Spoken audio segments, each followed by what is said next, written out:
Assalamualaikum warahmatullahi wabarakatuh. Bismillah, alhamdulillah, wassalatu wassalamu ala rasulillah mabadu. Sama-sama kita hormati Ketua DKM Masjid Agung Al-Ihad Al-Mukarram Al-Haj Ahmad Ghazali Ansur, dan beliau senantiasa diberi kesehatan oleh Allah Subhanahu wa Ta'ala. Yang sama-sama kita hormati guru kita Ustaz Zainal Alim MA sebagai salah satu di antara yang menjadi penggerak di dalam kegiatan pesantren Al-Ihad pada Tangerang. Mudah-mudahan ini menjadi amal soleh bagi kita semua. Amin ya rabbal alamin. Asraf, Ustaz yang lain, para santri yang berbahagia. Baik, ada satu judul ya, judul yang memang ini sangat aktual. Kalau kita nyari di buku-buku referensi, karena ini memang sebenarnya kajian yang sedang berlangsung, itu kayaknya belum ada. Judulnya adalah tentang relevansi kaidah fikih tentang darul mafasid muqaddamu ala jalbil masalih. Kalau dari kalimatnya relevansi itu kan berkaitan, masih sesuai tidak itu. Artinya sandaran untuk menjadikan ilat, ya kan, bahwasanya konteks di saat sekarang ini pemerintah menerapkan yang namanya PPKM ya. Level 1, sekarang level berapa? 4. Kalau level 1 nggak boleh makan di warung, Pak, harus dibungkus. Sekarang sudah di warung boleh nggak? Boleh, 20 menit makan, 20 menit masih panas, wah, kapan selesai? Tapi ternyata ini pengaruhnya dengan sangat luar biasa juga, Pak. Termasuk pakai masker. Di mana-mana kan harus pakai masker. Tapi ternyata ada salah satu jemaah yang pakai masker pas setiap pertengahan, Pak. Dia pakai masker tapi bisa ngerokok. Dibolong gitu maskernya. Jadi sambil ngerokok tapi pakai masker dia. Nah ini kan pengaruh-pengaruh di dalam kebijakan-kebijakan yang mempengaruhi terhadap pola bagaimana masyarakat itu berbuat sesuatu. Termasuk kata Kiai Ghazali Mansur, ketika kita sholat itu kan sunahnya sufufakum gitu kan, rapatkan sholat, ya kan? Tapi ternyata dalilnya bukan itu. Dalilnya apa? Corona. Dalil corona apa?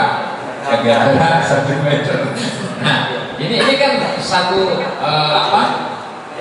salah satu kebijakan yang memang memiliki dampak-dampak yang luar biasa, baik di dalam kehidupan sosial maupun kehidupan ibadah kita.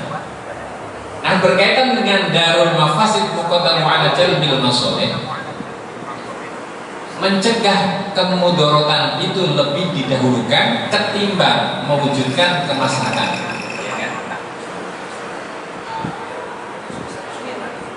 Standar tolong dimatikan. Nah, cukup. Error sound ya, dimatikan ya, biar nggak bengong. Nah, siap. Cincinnya gede.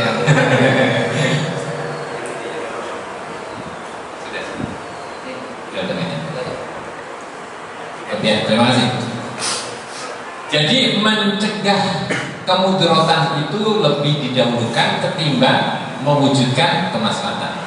Tapi ini dari satu sisi, ketika menerapkan tentang kondisi darurat seperti ini, mudarat yang satu memang benar untuk dihindari, tapi apakah bisa menimbulkan mudarat yang kedua atau tidak? Contoh, ketika diterapkan PPM level 1, itu kan banyak kebijakan-kebijakan yang berkaitan dengan ekonomi, ya kan? Sedangkan masyarakat kita adalah civil society, memang biayanya bukan biaya negara, membiayai diri sendiri. Kalau rakyat nggak kerja, kira-kira makan nggak? Nggak makan. Boleh PPKM diterapkan, dapat jatah beras berapa 1 bulan? Oh, banyak amat, 10 kilo. Santri aja 1 bulan tuh makan berapa kilo? Ini satu keluarga cuma dapat 1 kilo. Nah, mudarat ketika orang usaha tadi tidak bisa, kemudian benar digantikan, tapi penggantinya ini apakah sudah sesuai dengan kelayakan kita? Makanya harus digunakan kaidah yang benar, yaitu tentang jalbil masalih wa darul mafasid. Kenapa ini tidak dipakai? Mewujudkan kemaslahatan dan mencegah kemudaratan. Tapi kan yang didengungkan tentang kemudarat bahwa corona itu adalah merupakan suatu apa yang bisa menimbulkan mudarat, betul, enggak kelihatan tapi yang meninggal juga banyak. Itu iya ada. Tetapi ketika ingin mencegah penyakit supaya tidak menular, tapi ada penyakit baru, penyakit lambung. Karena pernah konsumsi, saya punya teman tadinya pada nggak punya penyakit lambung, akhirnya punya penyakit lambung. Sumber penyakit lambung ada dua, Kiai. Satu memang kurang makan, yang kedua banyak pikiran ada dua. Karena nggak punya kerjaan, nggak punya duit pengen penyakit lambung. Nah, itu masalah. Gitu ya. Jadi penyakit itu muncul dari pikiran. Maka itu yang perlu harus diantisipasi. Kalau ini tidak diantisipasi, maka yang timbul sekarang ini aja, perbandingannya dampak secara ekonomi sangat terasa sekali. Masjid Agung nih contohnya. Masjid Agung sebelum adanya corona PPKM itu penghasilan per bulan per hari berapa Pak? 3 juta kan? 3 juta. Sekarang berapa? Masih 300. Berapa persen tuhnya? 1000%. 1000% kan? Ini dari satu wilayah. Ini kan sebuah dampak, Pak. Dampak darul mafasid, tapi menimbulkan mafasid yang baru juga. Maka perlu diantisipasi jalbil masulih. Bahwasanya mewujudkan kemanfaatan juga penting, gitu kan. Oke, PPKM boleh berjalan, tapi bisa nggak? Misalnya penghasilan kita sehari 100.000 ya kan? Diganti 100.000 kalau kita sebulan. Karena biaya untuk memberikan stimulan perekonomian bagi rakyat itu tidak senjang dengan biaya yang dikeluarkan untuk biaya corona. Karena orang yang meninggal corona itu biayanya berapa ratus juta. Tapi orang yang hidup kadang-kadang dibiarkan bagaimana mereka dalam kondisi ekonomi. Artinya ini kan menjadi sebuah PR bagi kita semua. Untuk masyarakat kita kan tahan banting. Karena pernah dijajah 350, nggak makan 3 hari masih. Yang penting bisa merokok 2 bungkus itu masih cover. Cuman harga rokok 2 bungkus lebih mahal daripada nasi 2 piring di masyarakat. Ya. Nah, ini yang penting dan berkaitan kebijakan ini, Pak. Ini tanggung jawabnya bukan hanya tanggung jawab negara, bukan hanya tanggung jawab dunia, tapi tanggung jawab di hadapan Allah Subhanahu wa ta'ala. Makanya sesuatu yang telah diperhitungkan tentang dampak-dampak yang telah diberlakukan ini akan menjadi sebuah hal yang wajar ketika di masyarakat akan timbul pro dan kontra. Ini bukan persoalan salah atau benar, tapi setiap kebijakan ini juga harus bisa memberikan kemaslahatan yang terus. Nah, apa yang dilakukan berkaitan dengan apa yang di dunia ini itu ada hubungannya dengan tanggung jawab di akhirat. Sehingga pemimpin, ya kan, pemimpin itu adalah merupakan salah satu bagian yang nanti akan dimintai setiap pertanggungjawaban. Dan setiap pemimpin juga harus berani untuk mengambil sikap-sikap kebijakan yang ada. Makanya kalau di dalam Al-Quran berkaitan dengan kepemimpinan ini kan banyak sekali kan. Makanya pemimpin harus punya adab yang dilatih adab bukan hanya rakyat saja, tapi pemimpin juga harus dilatih. Karena di dalam surah As-Su'ara ayat 215 dikatakan wahfid janahaka liman taba'aka minal mu'minin. Ya kan? Dan rendah dirilah kamu dan merendahlah kamu kepada siapa? Liman taba'aka, kepada orang-orang yang mengikuti kamu. Minal mu'minin, di antara orang-orang mukmin. Artinya kebijakan-kebijakan ini juga harus menjadi bagian yang bisa menjadi bagian yang tidak merugikan masyarakat atau tidak menjadi sebuah ukuran pangkat dan kedudukan itu harus selalu dituruti, tetapi kebijakan ini kan harus juga dikembalikan kepada rakyat. Ada pemimpin karena adanya rakyat. Seorang pemimpin nggak bisa kepilih kalau tidak ada. Ayo pemilihan kepala desa, kalau di sebuah desa nggak ada rakyat, kira-kira bisa jadi nggak kepala desa. Presiden bisa terpilih karena rakyat. Makanya rakyat ini adalah merupakan salah satu bagian yang tidak terlepaskan, dan itu nanti menjadi bagian ketika mempertanggungjawabkan segala kebijakan-kebijakan yang ada di dunia. Maka relevansi masih relevan kebijakan-kebijakan seperti ini untuk diberlakukan, tapi ada sisi-sisi lain yang memang itu lepas, ya kan?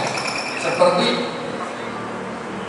pencegahan mudarat itu kan karena ada di sana kumpul-kumpulnya.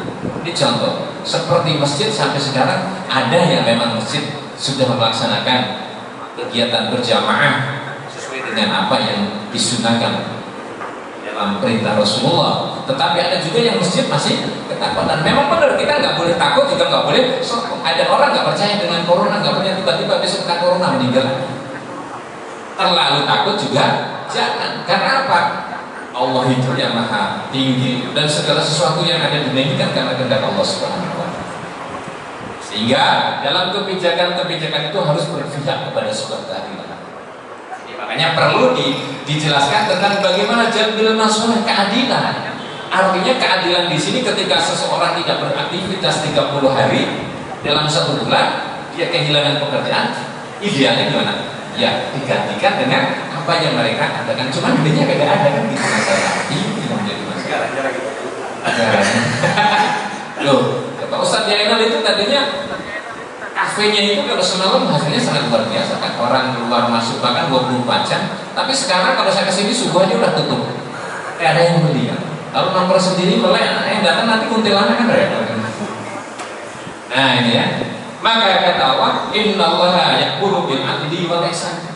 Jadi ini kan sebenarnya arah bagaimana pemimpin. Sesungguhnya Allah memerintahkan agar berbuat adil wal ihsan dan baik. Jadi kalau ada rakyat yang salah ya jangan dipukuli, kan begitu. Betul apa? Keadilan ini kan harus selaras, ya kan, dengan apa yang menjadi bagian tugas dan tanggung jawabnya.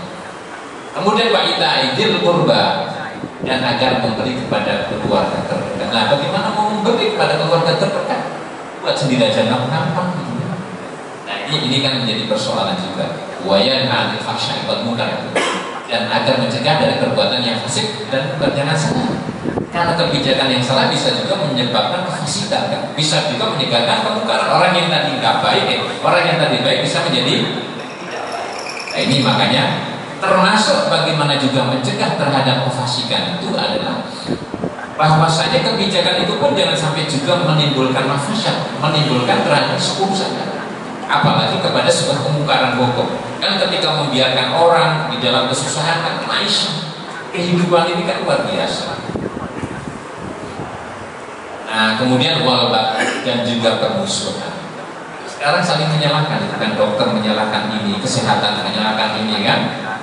Dan apa yang telah terjadi ini adalah perlu juga disikapi, karena ini tadi kebijakan yang memang harus dijadikan sebuah solusi, yaitu jalbil masalah wadarul mafasid, sehingga kerusakan ini tidak akan timbul. Ketika mencegah kerusakan yang pertama tapi menimbulkan kerusakan yang kedua, kira-kira itu bagaimana hasilnya?